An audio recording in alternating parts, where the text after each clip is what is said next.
قرآن کا اعلان، قرآن کا اعلان، آقا کا فرمان، اپنے وطن سے پیار کرو مومن کی پہچان۔ ہم کو تو ہر عام بھارت، ہم کو تو ہر عام بھارت اپنی جان سے پیارا ہے۔ آزادی کی جنگ میں سب سے پہلا نام ہمارا ہے، پہلا نام ہمارا ہے۔ خون سے لکھے عنوان پڑھو، محمودی اعلان پڑھو، خون سے لکھے عنوان پڑھو، محمودی اعلان پڑھو۔ شک کی نظر سے دیکھنے والوں میرے پروں کی شان پڑھو، میرے بڑوں کی شان پڑھو۔ ہم نے اپنے خون سے بھارت، ہم نے اپنے خون سے بھارت ماں کا روپ نکھارا ہے۔ الحمد لله رب العالمين، والصلاة والسلام على سيد المرسلين وعلى آله وأصحابه أجمعين، أما بعد، أعوذ بالله من الشيطان الرجيم، بسم الله الرحمن الرحيم، إنما يخشى الله من عباده العلماء إن الله عزيز غفور، وقال إن الذين قالوا ربنا الله ثم استقاموا تتنزل عليهم الملائكة، جنہیں میں ڈھونڈتا تھا آسمانوں میں زمینوں میں، جنہیں میں ڈھونڈتا تھا آسمانوں میں زمینوں میں، وہ نکلے میرے ظلمت خانہ دل کے مکینوں میں۔ جلا سکتی ہے شمع کشتہ کو موج نفس ان کی، جلا سکتی ہے شمع کشتہ کو موج نفس ان کی، الہی کیا چھپا ہوتا ہے اہل دل کے سینوں میں۔ نہ پوچھ ان خرقہ پوشوں کی ارادت ہو تو دیکھ ان کو، نہ پوچھ ان خرقہ پوشوں کی ارادت ہو تو دیکھ ان کو، ید بے غالیے بیٹھے ہیں اپنی آستینوں میں۔ محترم حضرات، آج میں ان یاران باصفا، شہیدان عشق و وفا، وارثان بلال رضی اللہ تعالی عنہ اور سراخیل آزادی کی تذکرے کی سعادت حاصل کر رہا ہوں، جن کا قلب و جگر اسلام کی عظمت سے معمور تھا، جن کے چہرے پر عزم استقلال کی کرنیں جلوہ پگن تھے، جن کا دل جذبہ جہاد سے سرشار تھا، جنہوں نے اپنی زندگی اسلام کی سربلندی اور اعلاء کلمت اللہ کے لیے وقف کر دی، جن کی ایک تاریخ ہے، جن کی ایک داستان ہے، جنہوں نے تاریخ کے ہر نازک موڑ پر اس امت کی رہنمائی اور دستگیری فرمائی۔ ان یاران باصفا، شہیدان عشق و وفا کا قافلہ ہے، جنہوں نے ہر دور میں باطل کا مقابلہ کیا، جب بھی باطل نے حق کو چیلنج کیا ہے انہوں نے اس کے چیلنج کو قبول کیا ہے اور سربکف میدان میں آنے ملے ہیں اور جب تک پوری بے وقوفی سے باطل کا مقابلہ کیا۔ انہوں نے جانے تو دے دی مگر باطل کو کبھی پیٹ نہ دکھائی، انہوں نے سر تو کٹا دیا مگر پرچم اسلام کو سر نگو نہ ہونے دیا، اور یہ کہ انہوں نے ہر حال میں باطل کا مقابلہ کیا اور ہر چیز سے مقابلہ کیا۔ ضرورت پڑی تو دنیا چلائی، ضرورت پڑی تو گولی چلائی، گولی پھینکی تلوار اٹھایا، ضرورت پڑی تو اپنا شعلہ نوائیاں سے طوفان دیوار کا کام لیا، اور جب ضرورت پڑی تو قوم کے ننھے ننھے نونہانوں کی تربیت و اصلاح فرما کر باطل کے لیے دیوار، آئینی اور فولادی لشکر بنا دیا۔ آج میں انہی جیالوں اور سرفروشہ اسلام کی تھوڑی سی تاریخ اور ادنا سی جھلک دکھانا چاہتا ہوں کہ انہوں نے جنگ آزادی میں کیا کارنامہ انجام دیا ہے اور ان کا کیا مقام رہا ہے۔ محترم حضرات، جب ہندوستان کی مقدس سرزمین پر انگریزوں کا ناپاک سایہ پڑا اور وہ اپنے شاطرانہ و عیارانہ چالوؤں سے یہاں کے مالک بن بیٹھے، جب باشندگان ہند پر طرح طرح کے ظلم و ستم کے پہاڑ توڑے جانے لگے، جب ہندوستانیوں کو غلام بنایا جانے لگا، جب ہندوستانیوں کا خون اپنے پسینوں سے ارزاں ہونے لگا، جب ہندوستانیوں کا خون ان کے پسینوں سے بھی ارزاں ہونے لگا، تو ایسے نازک وقت میں سب سے پہلے جس شخص نے علم بغاوت بلند کیا وہ محدث کبھی سالہائے گزشتہ کی طرح پھر ہمارے سامنے جلواگر ہے، اور امید ہے اللہ رب العزت کی ذات سے کہ ہر سال اپنا یہ دن اپنی رنگینیوں کے ساتھ اور رعنائیوں کے ساتھ آتا رہے۔ حضرات گرامی قدر، میں آپ کا زیادہ وقت نہیں لوں گا، کیونکہ جنگ آزادی کی تاریخ ایک 200 سالہ تاریخ ہے۔ ایک صدی کی تاریخ تو وہ تاریخ ہے جس میں سن 1756 کی عیسوی سے لے کر سن 1857 تک جس کا دور حکومت آیا، اس بادشاہ کا نام نواب سراج الدولہ ہے۔ بڑے بہادر بادشاہ تھے، مگر اس کا یہ روشن باب اس وقت مکمل ہو گیا اور ایک روشن تاریخ ختم ہو گئی سن 1857 میں، جبکہ ہندوستان کی وہ مشہور تاریخ دہرائی گئی اور یہاں کے محبین وطن کو گاجر مولی کی طرح کاٹ کر رکھ دیا گیا اور خون کی ندیاں بہا دی گئی۔ سن 1857 میں جا کر ان کا یہ باب ختم ہو گیا۔ اس کے بعد دوسرا دور شروع ہوتا ہے سن 1857 سے لے کر کے سن 1947 تک کا۔ سن 1857 کے بعد جو آزادی کی لڑائی لڑی گئی ہے، اس میں بھی بے شمار علماء کرام شہید ہوئے اور یہاں کے محبین وطن کو جب انگریزوں کی غلامی کی زنجیریں ہمارے گردنوں سے نکالی گئی تو اس دور کا نام ہے سن 1947۔ 1947 میں جا کر یہ ملک آزاد ہوا۔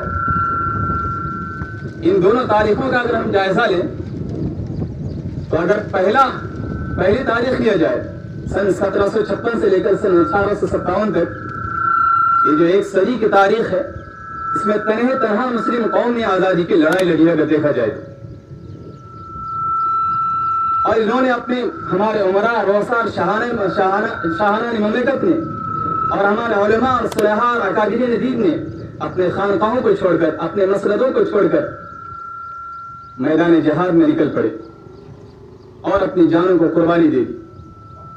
حضرات گرامی، ایسے وقت میں ایک حساس آدمی، بالغ النظر، دور اندیش شخص جس کو ٹیپو سلطان کہا جاتا ہے، انہوں نے دیکھا کہ جو انگریز ہیں ہمیں تو گاجر مولی کی طرح کاٹ رہے ہیں اور پورا ہندوستان رونتے ہوئے قبضہ کرتے چلے جا رہے ہیں، تو انہوں نے محسوس کیا کہ ان کے مقابلے میں کوئی منظم طاقت آنی چاہیے اور ان سے مقابلہ کرنی چاہیے، ورنہ وہ دن بہت قریب ہے، وہ دن بہت قریب ہے کہ جب سارا ملک ان کی جھولی میں چلا جائے گا۔ شیر کی ایک دن کی زندگی بہتر ہے۔ چنانچہ حضرت جو ہے بڑے بہادری کے ساتھ، بڑے بصالت اور دلیری کے ساتھ لڑتے رہے، پھر آخر شہید ہو گئے اپنوں کی غداری کی وجہ سے۔ حضرات اگر دیکھا جائے تو چونکہ ملک ہم مسلمانوں سے چھینا گیا تھا، انگریزوں نے ہم مسلمانوں سے چھینا، اور پھر سن 1857 کے بعد جو بغاوت ہوئی اس میں سب سے زیادہ انتقام اور سب سے زیادہ بدلہ ہم مسلمانوں سے لیا گیا ہے۔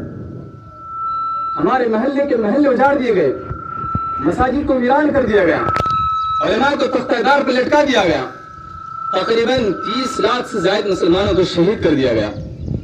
دلی کے ہر چوراہے پر، دلی اور دلی سے باہر ہر درخت پر پھانسی کا پھندا لٹکا دیا گیا، سولی نصب کر دی گئی، اور پھر کیا کرتے تھے، ہاتھی پر کسی بھی مسلمان کو بٹھا دیتے تھے اور پھر اوپر سے وہ جو پھندا ہے اس پھندا کو اس کے گلے میں ڈال دیتے تھے، نیچے سے ہاتھی کو چلا دیا جاتا تھا، لاش جھوم جاتی تھی، آنکھیں ابل پڑتی تھی، زبان باہر نکل آتی تھی، اور دیکھ کر انگریز بہت خوش ہوتا تھا۔ اور یہی نہیں بلکہ مسلمانوں کو بوریوں میں بند کر توپ کے منہ میں باندھ دیا جاتا اور توپ داغ دی جاتی تھی، اور اس کے بعد کہ اس ناش کی حالت ہوتی تھی، کاغذ کے پرزوں کی طرح اس کا جسم اڑ جاتا تھا۔ مولانا یحییٰ علی، مولانا جعفر علی تھانیسری اور ایسے ہی مولانا شفیع لاہوری رحمۃ اللہ علیہ کو جب انگریز عدالت نے پھانسی کی سزا کا حکم سنایا تو انگریز جج نے ان کے پاس جا کر کہا کہ دیکھو کل تمہیں پھانسی دے دی جائے گی، تمہاری ساری جائیدادیں ضبط کر لی جائے گی اور تمہاری لاش کو تمہاری وارثوں تک گریا نہیں جائے گا، बल्कि गोलिस्तान जेल में, जेल के कब्रिस्तान में बड़ी ही जिल्लत और रुसवाई के साथ गाड़ दिया जाएगा। जब इन तीनों हजरात ये हुक्म सुना तो उनके चेहरे पर मसरत रक्स करने लगी, उनके चेहरे खिल उठे, वो हंसने लगे, मुस्कुराने लगे। अंग्रेज जज ने जब देखा कि शायद ये हमारी बात समझे नहीं है, ये कम वक्त हमारी बात समझे नहीं है, हमने इन्हें कह दिया भाई तुम्हें कल फांसी दे दी जाएगी, फांसी की सजा दे दी जाएगी और तुम हंस रहे हो, मुस्कुरा रहे हो, ये क्या मतलब है? तो उसने अपनी बात को फिर दोहराया और कहा देखो कल तुम्हें फांसी दे दी जाएगी, तुम्हारी लाश तुम्हारे वारिसों को नहीं दी जाएगी, यही जेल के कब्रिस्तान में दफन कर दी जाएगी, बड़ी जिल्लत के साथ दफन कर दी जाएगी।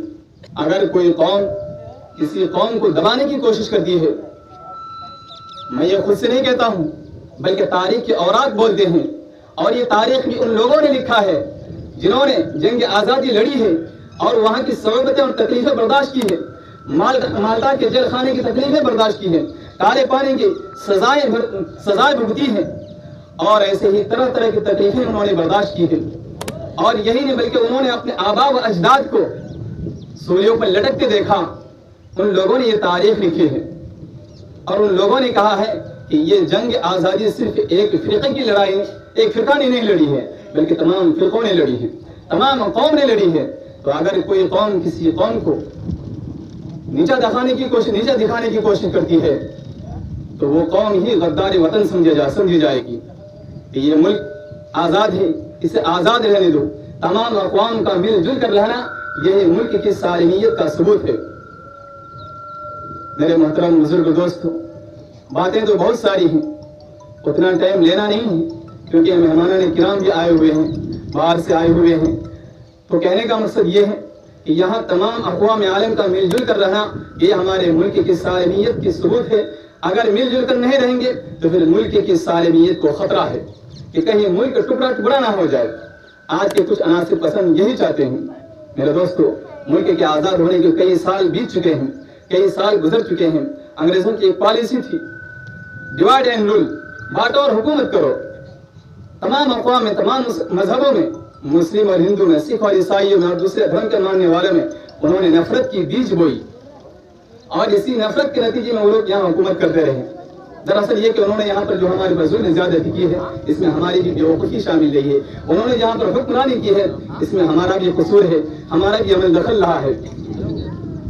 डिवाइड एंड रूल यानी हुकूमत बांटो और हुकूमत करो, ये उनका एक मशहूर पॉलिसी था।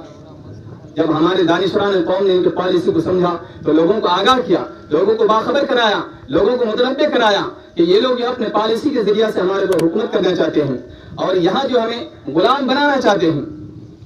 चुनांचे उन्होंने सोचा कि इन लोगों के खिलाफ मुत्तहिद होने की जरूरत है, एक होने की जरूरत है। तमाम लोगों को बेदार कराया, तमाम लोगों को जगाया और होशियार कराया।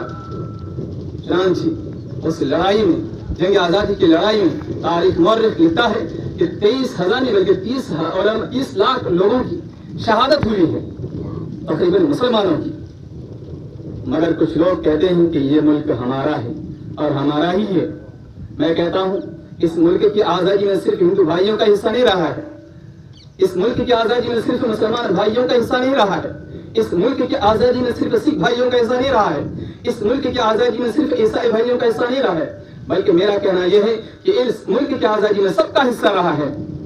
सिखों का भी हिस्सा रहा है, ईसाइयों का भी हिस्सा रहा है, मुसलमानों का भी हिस्सा रहा है, बल्कि मुसलमानों को ऐसा हिस्सा है कि एक पेशरो की हैसियत रखता है।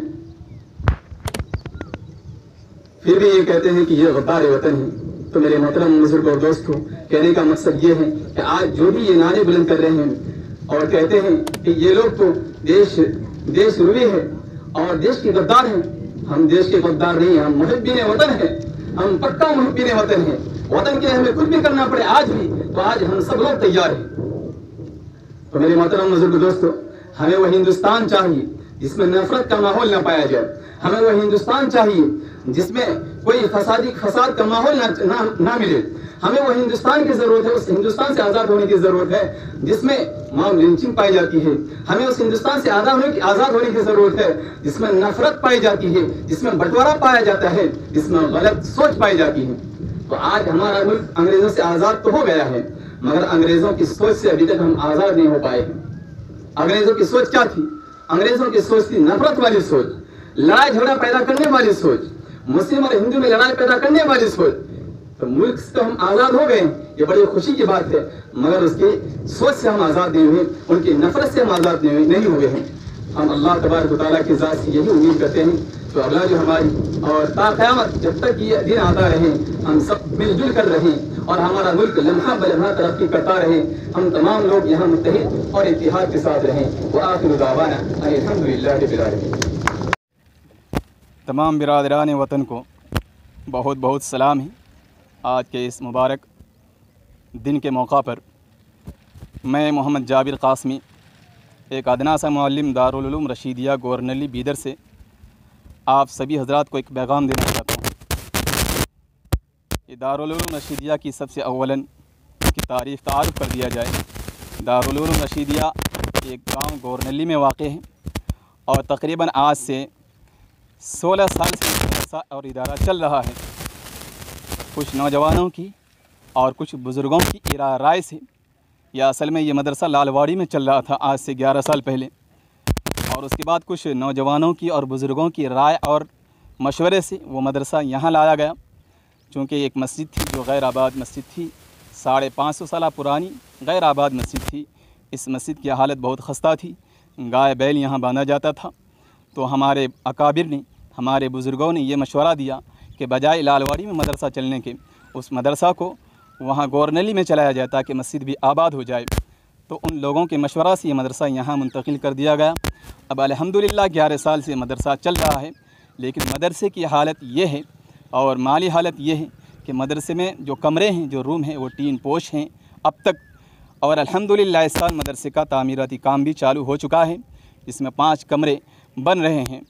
तो आप सभी हजरात से सबसे पहले हम यही इल्तिजा करते हैं कि मदरसे के जो तामीराती काम चल रहा है उसमें आप तमाम मुसलमान भाइयों से गुजारिश है कि इस कार खैर में ज़रूर हिस्सा लें ताकि ये काम बहुस्न तकमील बिल्कुल मुकम्मल तक पहुँच जाए और हमारा काम मुकम्मल हो जाए। चूँकि मेहमानान रसूल अभी तक टीन पोश रूमों में रह रहे हैं। ख़ास तौर पर बरसात के मौसम में बहुत ज़्यादा परेशानी होती है और कमरों में पानी आ जाता था। इस वजह से हमारे सदर साहब जो रशीद भाई हैं इस मदरसे के बहुत खैर ख़्वाह हैं और मदरसे के सदर भी हैं। अल्हम्दुलिल्लाह हमारे सदर साहब अब्दुल रशीद साहब की तरफ से एक बहुत बड़ा हदिया भी मदरसे को दिया गया है, यानी 6 प्लाट ख़रीद कर मदरसे के नाम पर वक्फ़ कर दिया है। इनका बहुत बहुत शुक्रिया। अल्लाह इनको बेहतरीन जज़ा दे, बेहतरीन बदला अता फ़रमाए। और अल्हम्दुलिल्लाह उनके बाद जो है काम चालू हो चुका है। इस मौका पर, इस जश्न आज़ादी के मौका पर हम आपसे यही दरख्वास्त करते हैं कि ये जो आज़ादी के चंद साल हो चुके हैं, बल्कि 72 साल गुज़र चुके हैं, अब तक हम जिस तरीके से रहे हैं, भाईचारगी के साथ यहाँ रहे हैं, और हम यही चाहते हैं कि ता क़यामत तमाम अक़वाम, तमाम लोग, तमाम मज़ाहिब के मानने वाले एक भाई की तरह रहें, मुत्तहिद रहें, मुत्तफ़िक़ रहें। आप सभी हज़रात से गुजारिश है कि हमारे मदरसे के लिए ख़ास तौर पर दुआ फ़रमाएँ, इस मदरसे की दिन दुगनी रात चुगनी तरक्यात अता फ़रमाएँ। और फिर मैं जितने भी हज़रात इस कार खैर में हिस्सा लिया है, जितने भी हज़रात ने, उन सब का शुक्रिया अदा करता हूँ। और आप सभी हज़रात से आखिर में दूसरी बार गुजारिश यही है कि आप सभी हज़रात भी इस कार खैर में ज़रूर हिस्सा लें ताकि ये काम मुकम्मल हो जाए और मेहमानान रसूल के लिए कोई परेशानी और तकलीफ़ का बाइस ना बने। चूँकि ये दिन जश्न आज़ादी का दिन है, हमें बहुत खुशी है कि हमारा मुल्क तरक्की कर रहा है और हमें उम्मीद है कि हमारा ये मुल्क लम्हा ब लम्हा और तरक्की करता रहे, तमाम अक़वाम एक साथ रहे। हम भी खुशी का इजहार करते हैं कि यहाँ अब तक जो गंगा जमनी की तहज़ीब रही है ता क़यामत यही रहे। अगरचे कुछ लोग, जो कुछ थोड़े लोग, जो मामूली किस्म के लोग हैं, जो शरपसंद लोग हैं, जो इनको बांटने की कोशिश करते हैं, हमें ऐसे हिंदुस्तान की आज़ादी की ज़रूरत है जिसमें बंटवारा ना पाया जाए, जिसमें भाईचारगी हो, जिसमें एकजहती हो, जिसमें यह गंगा जमनी की तहज़ीब जैसे हमारे शुरू से रही है अब तक रहे। वाखिर दावाना अल्हम्दुलिल्लाह। दोस्तों, अगरचे आपने हमारे इस चैनल को अभी तक सब्सक्राइब नहीं किया तो वीडियो के नीचे सब्सक्राइब का रेड बटन क्लिक करके हमारे चैनल को सब्सक्राइब करें और हाँ, साथ ही बेल आइकन को ज़रूर दबाएं ताकि हमारी आने वाली वीडियोस आप तक पहुंचती रहें।